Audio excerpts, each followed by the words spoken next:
बोली श्री गुरु भगवान की जय, भैया भवानी की जय। चली सुमन दीदी नीतू दीदी चली। के चला तब भोले जी के नगरी चली चली चले के बा ना कांवर लेके सावन आ गई चली। कैसे चले के बा तब भोला सावन में जय हो। देव घर बोलाई ती कांवर लेके चल आई ती कांवर लेके चल आई ती हो जय हो।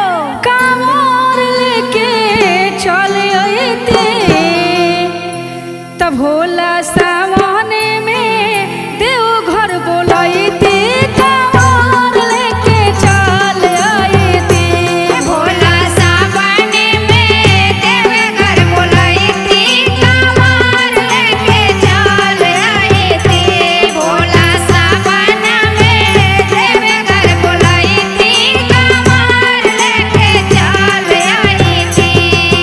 कांवर लेके चल आई ती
तुलसी गुरु महाराज की जय हो। मैया भवानी की जय। कार्तिक गणेश की जय हो। आनी तो दीदी बोलो दीदी। हमारा महादेव जी के जाटा इतना बड़का बड़का बा कि उनमें से गंगा जी साक्षात बस बरसात करतरी अच्छा करतरी तो गौरा जी के देह पर पानी पड़ता तो उ खिसिया जाता नहीं अच्छा तो शिष्या लोग कैसे कहता कैसे हो। जटा से गंगा न झटको जय हो। हमारी गौरा भीज जाएगी जटा से गंगा न झटको हमारी गौरा भीज जाएगी जटा से गंगा ना झटको हमारी गौरा भीग जाएगी। जटा से गंगा ना झटको हमारी गौरा भीग जाएगी। जटा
भगवान की जय हो मैया भवानी की जय हो बोली शिव गुरु भगवान की जय हो मैया भवानी की जय हो। आई बहना लोग हाँ बड़ा अच्छा शिव गुरु का सेटअप लागल बा। ये हमारा गुरु जी के कोई बात नहीं, जहाँ भी है गुरु जी तो हर जगह चलते हैं। चलिए कैसे बा कैसे गुरु राउर बासहा के गजबे सवारी बा। गुरु राउर बासहा के गजबे सवारी बा। गुरुवार बसा के गजबे सवारी बा। गुरुवार बसा के गजबे सवारी बा। गुरु राउर बासहा के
ऋतु दीदी तहार दूल्हा ड्राइवर बाड़न तनी समझा के सावन में भेजी हो देव घर कि सोच समझ के गाड़ी चलाई हो कमरिया लोग के भीड़ लागल बा। और कैसे कहा तारी कैसे अरे तो भांग पी के गाड़ी ना चलाई हा हो हमर ड्राइवर सजनवा। भांग पी के बिल्कुल गाड़ी नहीं चलाना है। सही बात बा। पिए का हो तो कोल्ड ड्रिंक पी ली हो चाहे पेप्सी। अरे तो भांग पी के गाड़ी ना चलाई हा हो मोर ड्राइवर सजनवा। लाहे लाहे देव घर पहुँचाई हा हो मोर ड्राइवर सजनवा। लाहे लाहे देवा घर पहुँचाई हा हो मोर ड्राइवर सजनवा। लाहे लाहे देवा घर पहुँचाई हा हो मोर ड्राइवर सजनवा। भांग पी के गाड़ी ना चलाई हा हो मोर ड्राइवर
भरिए के जाई हो, भीड़ बा। बोली श्री गुरु भगवान की जय हो, मैया भवानी की जय हो। आई नीतू दीदी, सुमन दीदी, बोलबम चले के बनू चले के बा। अपना अपना पति जी से देवर जी से का किनवावे के बा से पैसा मांग ले हम गरुआ साड़ी किनवा ले बानी सावन में जाए खातिर। बोलबम तो कैसे कहतारी कैसे कहतारी जी कैसे अपना देवर जी के मनावा तारी सुधा जी। अरे आप कुछ ना कि नहीं तो सावन में एगो गेरुआ साड़ी है ना किन दी।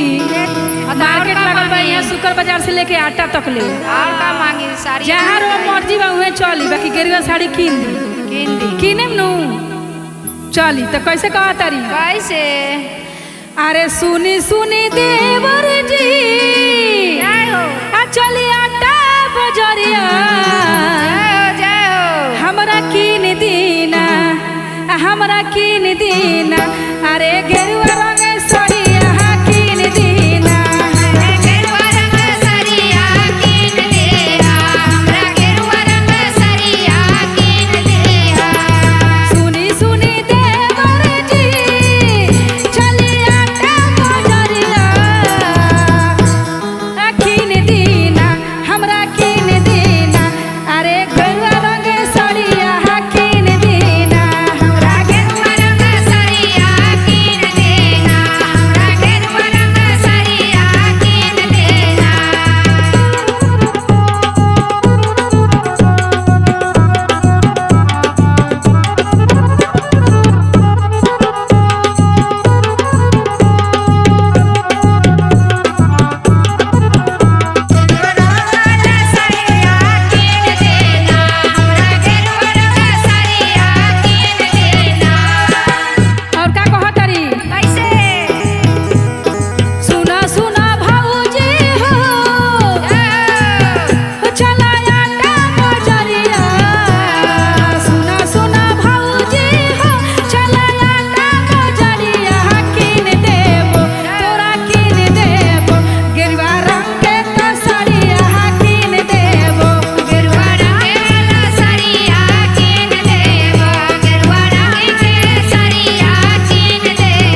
की जय हो जय देवर जी तैयार हो गई हमार जाए खातिर।